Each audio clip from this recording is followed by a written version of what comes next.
Assalamualaikum warahmatullahi wabarakatuh. Selamat datang kembali dengan kami di channel Penjaga Muda.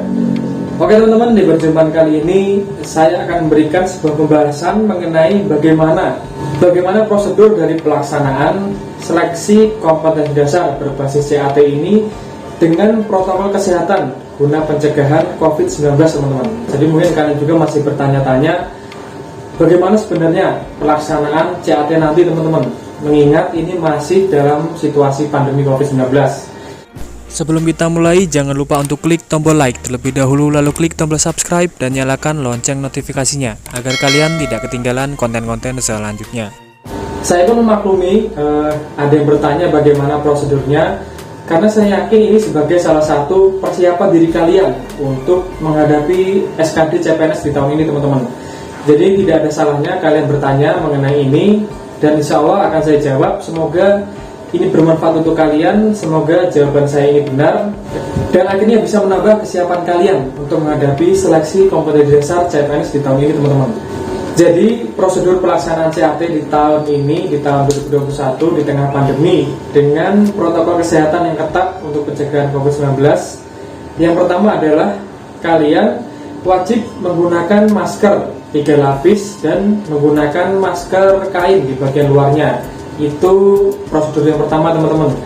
Lalu prosedur yang kedua adalah pengantar. Apabila kalian nanti diantarkan oleh orang tua kalian atau dengan suami atau istri kalian, pengantar hanya dapat menurunkan peserta di drop off area dan dilarang menunggu teman-teman, karena untuk mengurangi kerumunan orang di area ujian teman-teman. Jadi untuk para pengantar hanya dapat mengantar kalian di titik drop off yang telah ditentukan oleh panitia seleksi. Dan untuk pengantar ini pun tidak dapat masuk ke tempat ujian. Nah, berbeda dengan tahun-tahun sebelumnya, untuk para pengantar ini bisa masuk ke tempat ujian dan dapat melihat hasil ujian kalian, hasil CAT kalian di sebuah layar monitor yang sudah disediakan oleh panitia teman-teman. Tetapi mungkin di tahun ini juga masih ada seperti itu, hanya saja tempatnya berbeda, letaknya berbeda, tidak di tempat ujian teman-teman. Jadi untuk menghindari kerumunan juga seperti itu teman-teman. Lalu untuk prosedur yang ketiga adalah pengecekan suhu badan. Nah, jadi kalian sebelum masuk ke tempat ujian nanti, kalian akan dilakukan pengecekan suhu badan teman-teman. Apabila suhu badan kalian, suhu tubuh kalian di bawah 37,3 derajat Celcius, maka kalian akan dibolehkan untuk masuk ke ruangan tersebut. Apabila suhu tubuh kalian di atas 37,3 derajat, akan dilakukan pengecekan maksimal 2 kali teman-teman dengan jangka waktu 5 menit.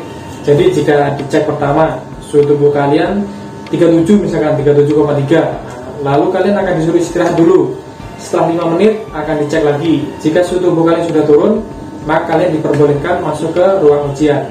Namun apabila suhu tubuh kalian masih sama atau mungkin melebihi, kalian akan diberikan waktu untuk istirahat lagi selama 5 menit dan akan dicek lagi. Nah, apabila dicek suhu tubuh kalian masih tinggi, nah ini tergantung dari tim medis atau tim kesehatan yang ada di lokasi seleksi nanti, apakah memperbolehkan kalian ikut CAT atau disuruh beristirahat teman-teman. Jadi akan dijadwalkan ulang. Nah, apabila diperbolehkan untuk CAT, kalian akan diberikan ruang khusus untuk melaksanakan CAT teman-teman. Jadi tidak perlu khawatir, tidak perlu takut ya. Lalu prosedur yang keempat adalah pemeriksaan kelengkapan dokumen peserta. Nah, jadi setelah dilakukan pengecekan suhu tubuh, akan dilakukan pengecekan dokumen kalian seperti KTP, kartu peserta ujian, deklarasi sehat. Lalu ada pengecekan hasil swab PCR atau hasil swab antigen kalian teman-teman.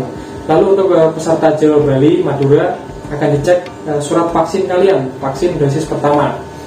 Nah, setelah itu akan dilakukan pemberian PIN registrasi kepada peserta.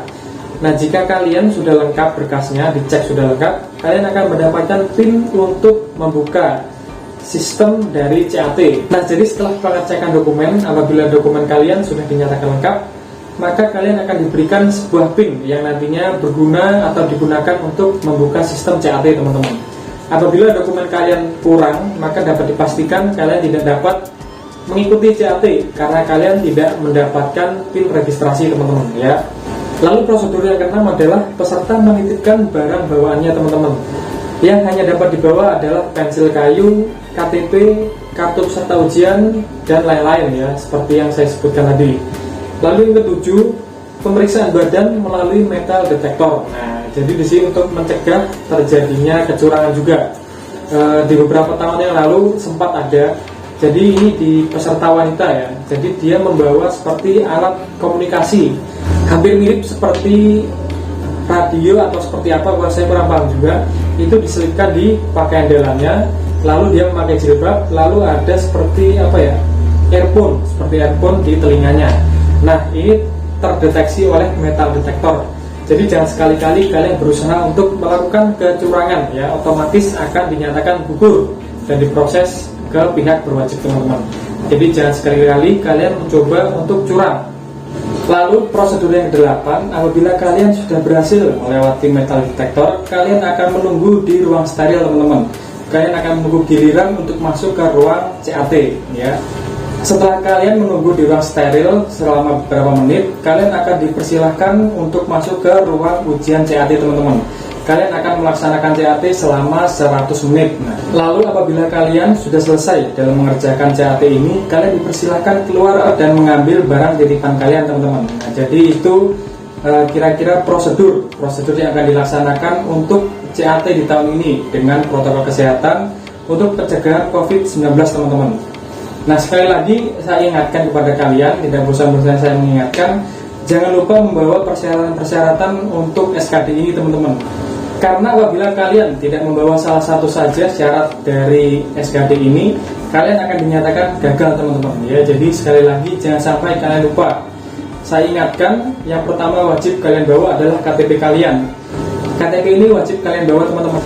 Lalu bagi peserta yang tidak memiliki KTP, silahkan bisa menggunakan surat keterangan asli telah melakukan rekaman kependudukan yang telah dikeluarkan oleh Disduk Capil teman-teman. Lalu syarat yang kedua adalah kartu peserta ujian. Nah, kartu peserta ujian ini salah satu syarat wajib kalian bawa teman-teman, karena ini menunjukkan bahwa kalian peserta ujian SKD CPNS di tahun ini. Apabila peserta ketahuan lupa atau tidak membawa kartu peserta ujian ini, jangan harap kalian bisa melanjutkan untuk ikut seleksi SKD CPNS teman-teman. Otomatis kalian akan gagal. Lalu syarat yang ketiga adalah membawa deklarasi sehat. Nah, deklarasi sehat ini adalah pernyataan kondisi kesehatan kalian ya selama 2 minggu terakhir. Deklarasi sehat ini sebaiknya kalian isi 14 hari sebelum SKD atau minimal H-1 sebelum SKD teman-teman. Apabila kalian sudah terlanjur mengisi deklarasi sehat ini, tidak usah takut, kalian bisa mengisi ulang, bisa mengganti kesehatan kalian dengan kondisi saat ini teman-teman. Lalu setelah itu yang wajib kalian bawa adalah hasil swab PCR atau swab antigen. Nah, peserta ini bisa memilih salah satu teman-teman, bisa memilih antara PCR atau antigen ya, jadi pilih salah satu saja yang perlu kalian bawa. Nah, ini dibutuhkan untuk mengetahui bahwa peserta memang betul-betul negatif COVID-19 teman-teman ya. Jadi harap maklum, karena situasi masih pandemi, kalian wajib membawa surat hasil swab PCR ataupun antigen. Lalu syarat yang terakhir adalah ini khusus untuk peserta di Jawa, Bali, Madura teman-teman. Kalian wajib membawa kartu vaksin dengan ketentuan minimal dosis pertama teman-teman ya.